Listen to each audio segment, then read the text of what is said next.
call meeting order at 7 o'clock. Start with pledge the flag.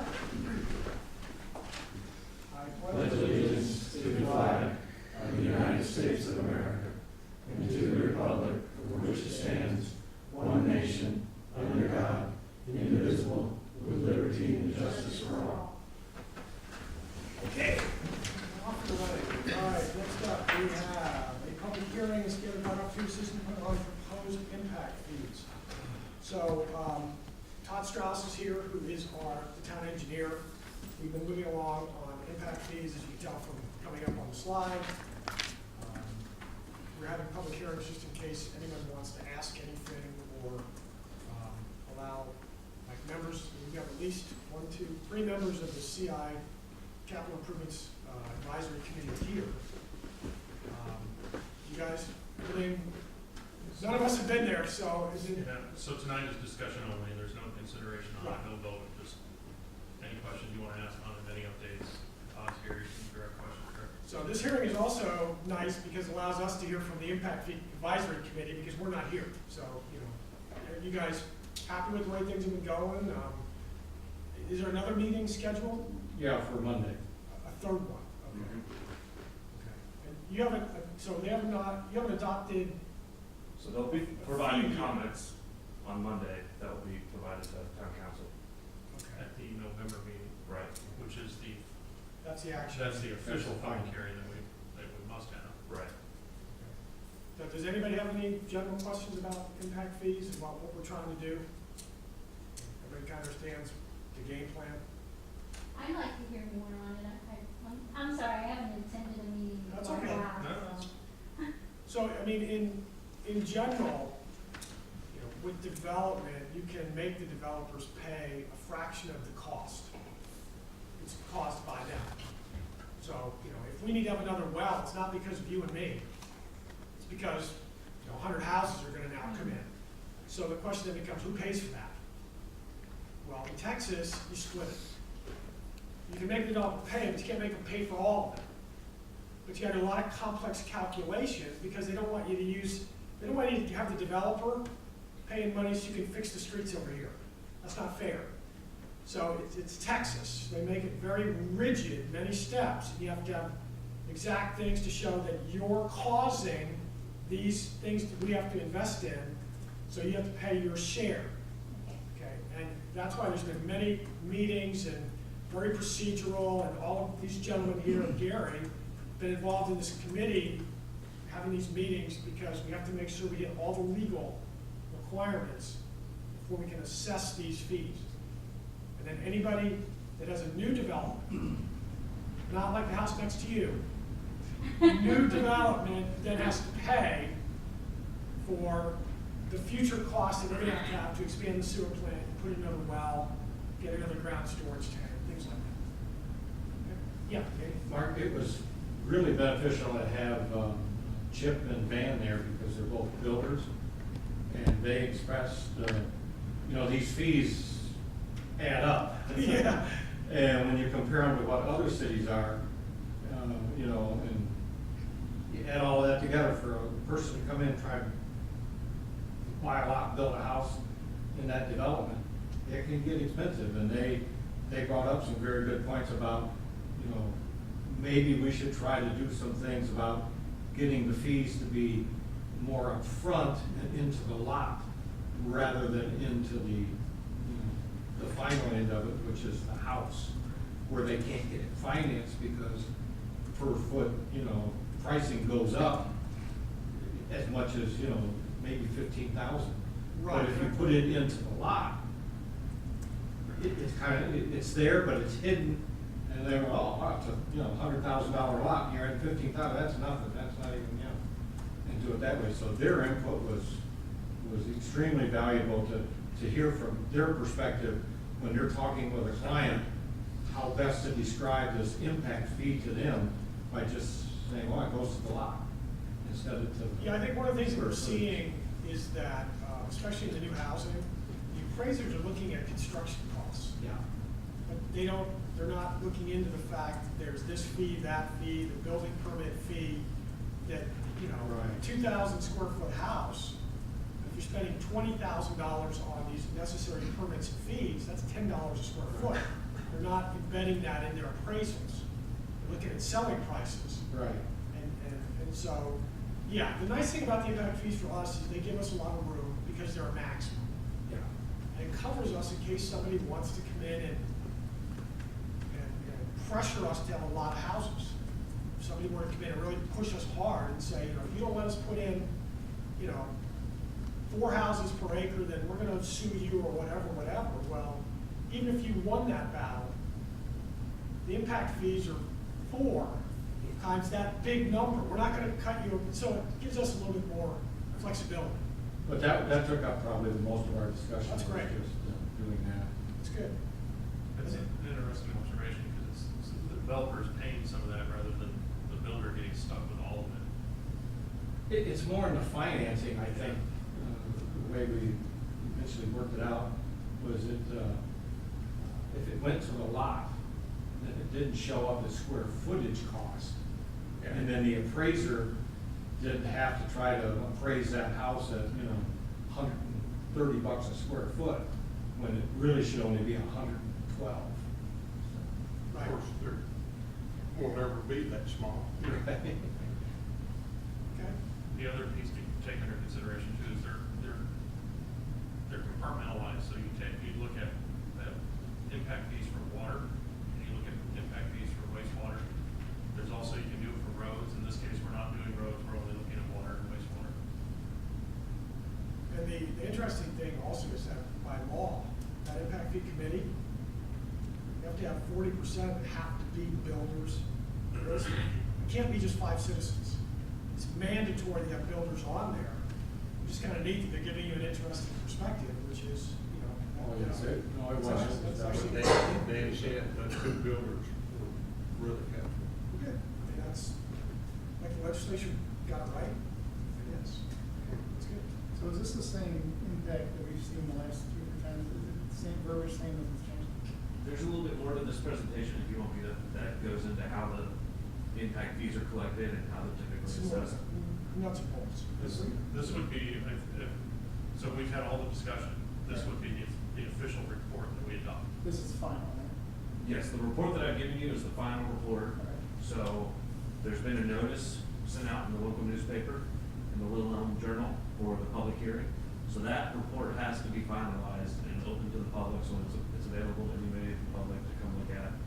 And that is what details out what the maximum allowable impact fee is for water and wastewater.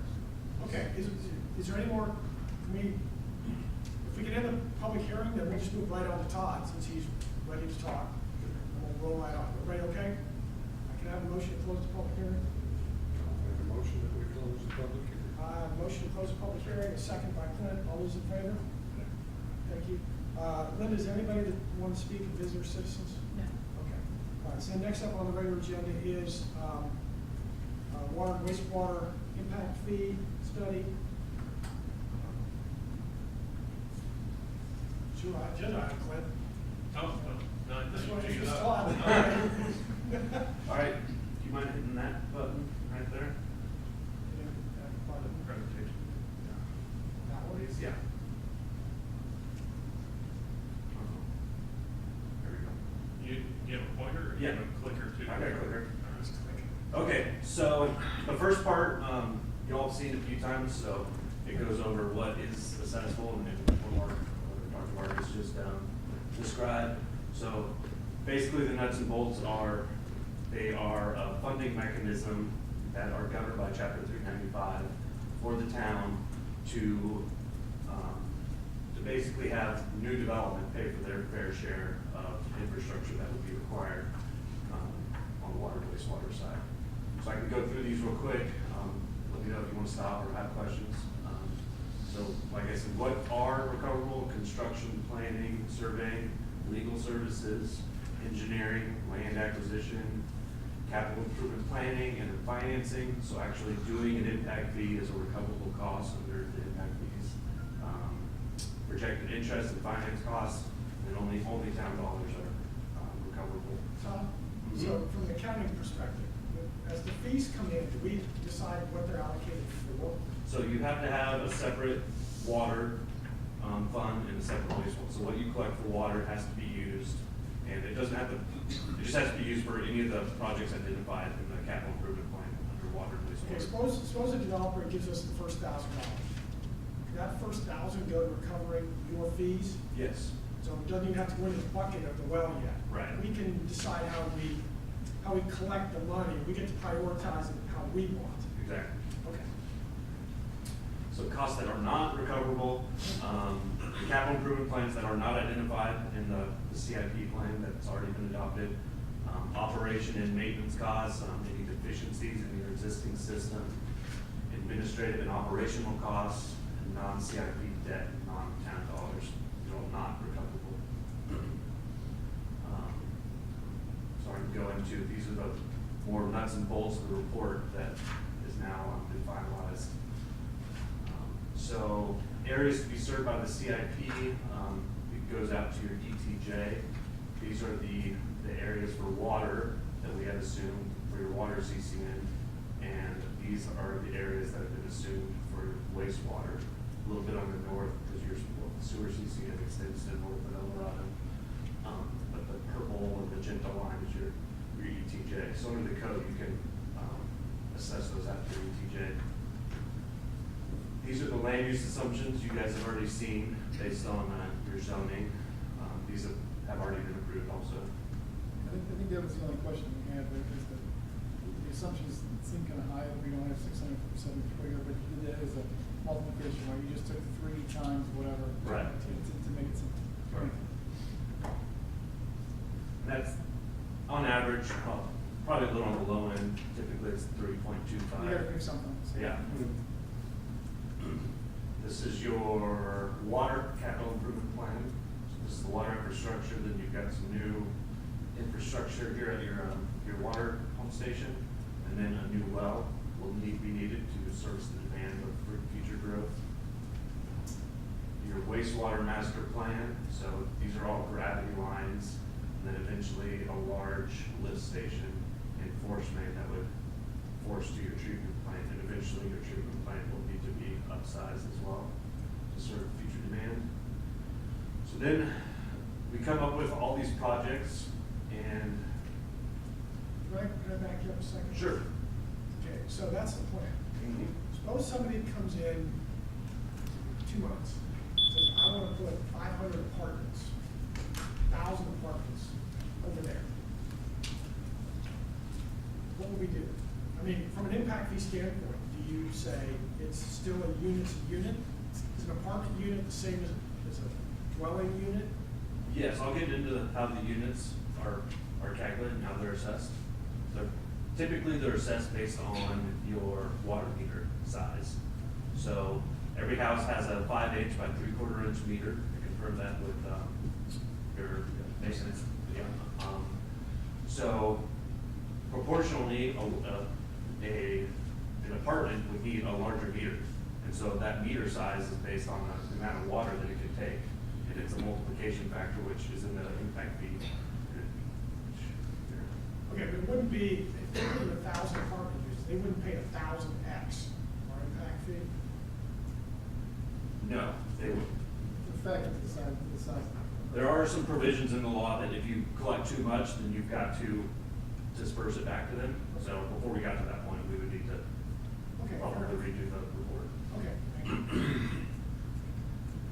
Okay, so these are the maximum numbers that we come up with from our opinions of probable construction costs based on those maps that we just saw for water and wastewater. And I'll show you how we came up with those numbers here.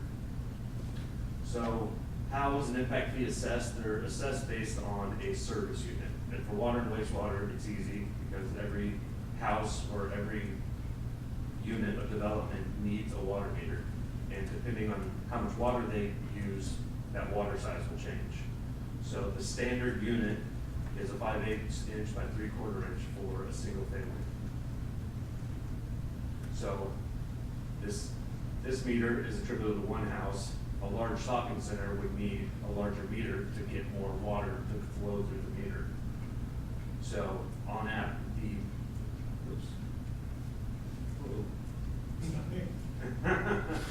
hurt my eyes.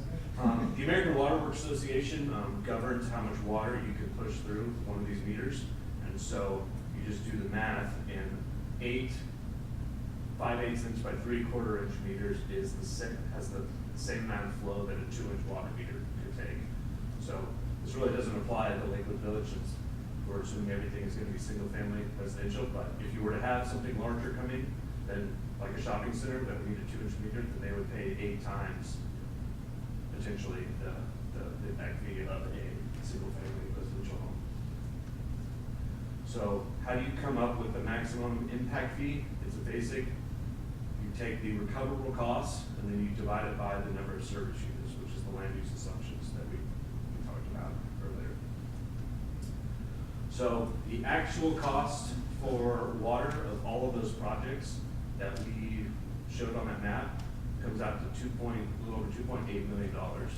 That's detailed in the report. Each project has a cost that we came up with.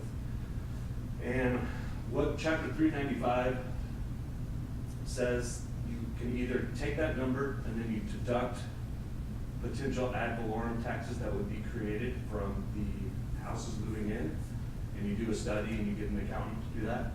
Or it says you can just do 50% of that number, because 50% is what they assume is going to be a conservative number. So we went with the 50% number, and so you take 2.8, you divide it by 2 basically, you come up with a little over $1.4 million. You divide that by the number of houses that we have assumed to come in the next 10 years, and that gives you your maximum allowable impact fee per service unit. So that number is $9,695 For water only. for water only. And the key word here is that's the max. The developer could we could say it's 2,000. You can adjust it however you want. The law only says the maximum you can charge. You're allowed to then make adjustments to that depending upon each unique development and what it brings to the table. Right. And what that represents, because of the 50%, so what that says is if every house came in and you collected the maximum amount, you still would only have 50 cents on the dollar for the infrastructure that would be required to serve them.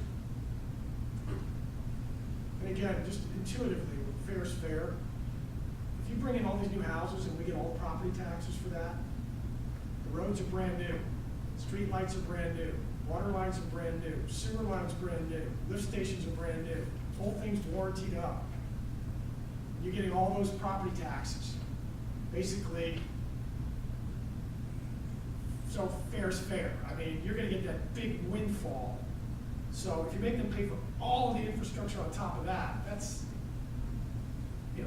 intuitively, that's kind of overkill there. You're getting this huge windfall. So we kind of want to add a little bit of balance to it, to say, yeah, there's going to be some expenses associated with it, but you're getting a huge windfall from this new development. So anyway, that's kind of the logic behind 50%. Can you just go back one slide? Sure. I just want to verify one thing. So if we had a developer come in, and let's say on half the land, they put in enough units to take up all of your assumptions, and the numbers worked out good. The next developer that comes in, it's on a per unit basis, right? Right. So these assumptions that we're looking at are based on the number of houses, number of meters.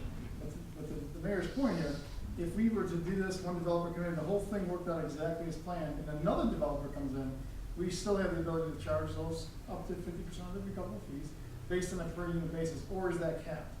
Is it capped because of our assumptions, or is it capped on the per unit basis? Yes, the total amount that you can collect is this number right here. So if you collect more than that, then there's provisions in the law that you have to disperse that back. So just to clarify, one developer comes in and uses the whole thing up, and the next developer comes in.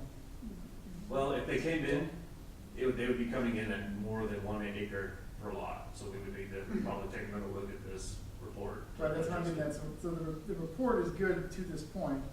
If something was happening, we need to revise the report, and that can happen post somebody coming in?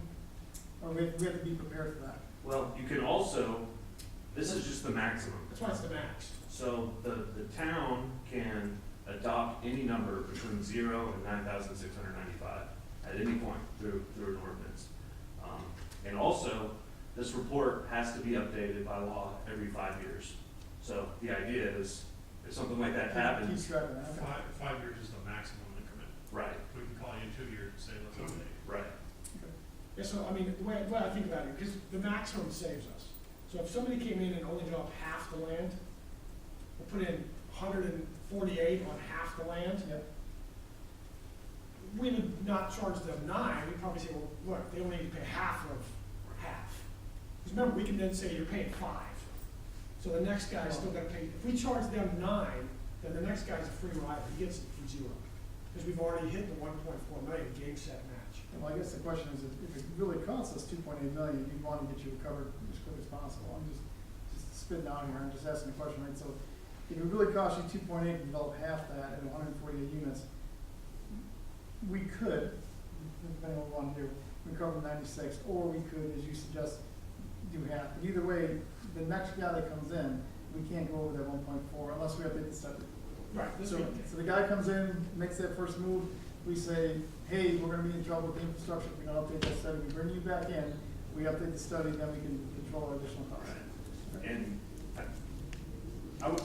you'll be able to see that well in advance, because the development isn't gonna happen all at once. And typically, the way that these are assessed, and that goes to the point of the CIC, but typically they're assessed at the time of the final plat. So it's typically, or when the water meter is being pulled. So that's when someone is moving in. So if a large development came in, you know, they've got engineering, they've got to do plating and construction. I mean, it's probably a year or two at the fast that they would be able to build 148 single-family homes. So it's a similar calculation for wastewater. A little over 1.9 million. This number was a little higher because of a larger, we assume more land on the north side would be coming into the wastewater system, and also the treatment plant, the expansion is quite expensive. But the actual impact fee per service unit ends up being less because you've got more units being divided by that larger number. So wastewater, 59, a little over 5,900 per, that's the maximum again. Which is added to the water Right. impact fee. Right. If you want to. Yeah. So a lot of people like to see comparisons. This is a little hard to see, but We're number 1. these are, now this would be the maximum that is assessed. So a lot of, these are what is currently being assessed. This doesn't necessarily mean this is the maximum that these cities or towns can assess, but these are what other cities have adopted. So Flower Mound at the top end, a little over 8,600. You know, Frisco, which are kind of notorious for having high fees, they're 3,300. But it's also important to note, this is just water and wastewater. A lot of these cities also have roadway, so their actual total impact fee number is higher than this. But if you were to assess the maximum, you would be toward the top. Let me make sure everybody understands. We're not gonna assess that amount. This is a gigantic insurance policy for the city. Till we do this, if land plan came in tomorrow, said we're breaking ground, we're gonna put our 77 houses on our 77 acres, they pay 0. We don't have impact fees till we adopt them. We would have to pay to expand the sewer plant or the water, put in another well, just get split amongst all of our accounts. The water bills go up. I mean, that's the way it is, that's the reality. So until we get these in, we have no insurance. Somebody wants to build those 200 acres outside that window, we pay it. We pay the thing. They pay their $1,000 tap fee, not $15,000 tap fee. We have to pay for it, everything. So this is really a big insurance policy to make sure we're gonna negotiate that, but worst case scenario, they've gotta come to the table. They can't just sashay in here and drop the plat off and say, we pay 0. They gotta negotiate with us. So that's really the main big deal here, is to make this thing, that's why all these other cities have it. Because we're so small, what they're talking about there, $1 million, it's $5,000 per house. of you and me. I'm not paying $5,000. So don't choke on the big number. We knew it was a big number because we're a small town. But you're not gonna gouge anybody for $15,000 per lot. We're not doing that. So Tom, let me ask you a question. If we were to say, we don't want to supply water, and we don't want to supply sewer, we're gonna outsource it to somebody else. Do we have the ability to apply those impact fees to that outsource? Do you know? If we say, hey, we don't want to incur $3 million of stuff, we're gonna have you supply this, and they go great and all excited. They would have to build the infrastructure. With these fees, are they only applicable to us, or can they be negotiated with the contractor? Probably defer to the attorney, but I'm pretty sure since it's within your CCN, you're required to supply water to them. We are. Well, yeah, outside this. So if you're doing sewer, you're required to do it? So the sewer You can give that up. that we've assumed that is in your sewer CCN. So as long as you have the CCN in place, you're the only one that can do it. Yes. So they don't have the option to either to do it or give it up. And if you gave it up, could those fees go to them? I'm just asking if the fees are transferable, that's what I'm referring to. No, They're not- that's a cost recovery. They're It's only only a for us. fee that we would incur, so. So, right, if you were to transfer the CCN to Little Elm, let's say, They would have to go through this whole process too. They already have. then they've got impact fees, then they would have to pay this impact fee to Little Elm. But they would redo their capital improvement project list and Right. include the capital improvements in this area to increase their fees so that they recover those. All right, same thing we would have. Because they're, actually, I don't even think, they would have to redo it, like you said, because their land use Capital assumptions improvement. wouldn't have included this area. It'd either be part of their 5-year cycle or they do a special. Right.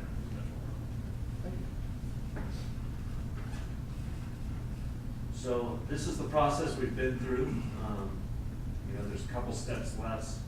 We're meeting with the CIAC to get their official comments to deliver to town council. The law says that CIAC has to provide comments 5 days before the public hearing to council. So they'll do that with plenty of time. The public hearing is set for November the 10th. So is that when we officially adopt the ordinance? Right. So typically, Officially considered. what happens, there'll be a public hearing. The public is given a chance to speak about it. And then there would be a separate item to either approve or take some sort of action on the impact fees. Who's And gonna then- draft that ordinance? Andy, is that up your alley? Sure, Tom? can. I mean, who normally does it? You've been handling impact I was gonna fees. say you've done all the ordinances thus far, right? Yes, I could start it, but something like that I would typically want the attorney to put on. Is that okay with you? Sure. We've done several, so it's fine. Usually with Kimley Moore, they're the ones that work with on impact fees. I don't think every time it's done. But I can start it and start the draft. Okay. So that's the light at the end of the tunnel. That's it? 2 meetings left. Okay.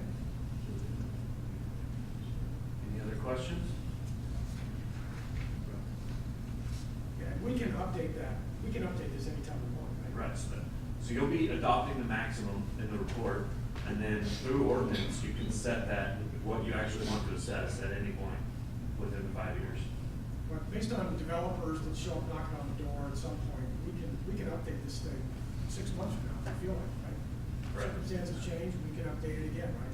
Recalculate it. Yes, if you, There's no limit on how often you do it. right, if you wanna redo the maximum allowable and change your land use assumptions, then, we had 2 public hearings this time because this is the first time that you have had impact fees. So the next time you would just have 1 public hearing. It would be to amend the CIP, the land use assumption, and impact fees all in 1 public hearing. It would be a similar process where there'd be a CIAC, and they would need to give comments, and then there'd be a public hearing. I think there's a subtle detail there, I think I missed. So in November, we consider it and potentially adopt the fees, but we don't necessarily have to adopt the ordinance of what, or we adopt the plan, but we don't don't necessarily have to adopt that ordinance that night. The ordinance just says the maximum amount we can charge is X. But those are two separate things, right? Or is it? No, it could be in the same ordinance. So the ordinance will set the maximum, and that won't be able to change until 5 years, if you'll have to redo it again, or if you want to change that maximum based on new land use assumptions, then it's this whole process that we've been through. But if you want to keep that maximum, you can set that impact, what you're gonna assess to developers at any point without, engineer involvement. That's a council. Oh, okay, that's what I thought. So anywhere between 0 and the We can change the 15,000. we can change the value as much as we want, as long as we don't exceed the maximum. Exactly. Okay. So Andy, let me ask a legal question. Suppose that, based on these assumptions, we're assuming 1 acre. Suppose we approve a developer's gonna come in and put in all 150 units on only half the land out there, so half of it's empty. According to the formula, we could charge them, basically recoup the entire nut off of the first guy, and half the land is still unoccupied. Could we do that, or is that, so that's technically okay, even though it's kind of We'll not? need a development agreement, but yeah. And then the next guy pays nothing. You'd have to probably reassess what you're gonna do. What's gonna be on your capital improvement plan. Because the way this says Oh, that, okay, 'cause if you. Because I would include more things in your capital improvement plans you can keep for impact fees. Right, I see what you're saying. Or you basically. I don't know what's on here, that capital improvement plan is really important. Right. Because that's where you get the ability to recoup your fees. That's the So so like, for example, another city we have, they've got this laundry list of capital improvement projects that they wanna do. And they put X number in their capital improvement plan, the other ones are not. So they're not gonna have impact fees for these other projects, but they're legitimate projects. So you just have to be careful what you're putting in and what you're excluding. my concern is this. And it may not be the whole list. I don't know what's in there, so. You know, we. And that could be updated and amended so that that continues on. We Your don't- capital improvements may change over time.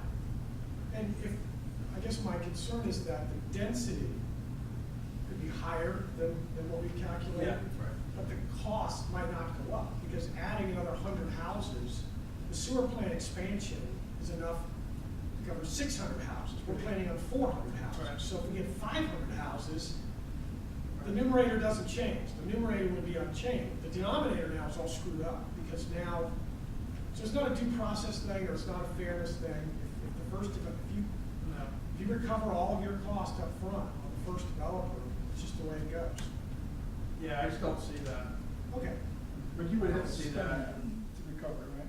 Hmm? And just to clarify, we would have to spend that before you can recover it. In other words, part of the recovery, you'd have to spend it. If we found a way to do it cheaper, let's say we found. Sure, Right. those are estimates. Those are estimates, so whatever. But you're gonna get the money from the impact fee per lot. We get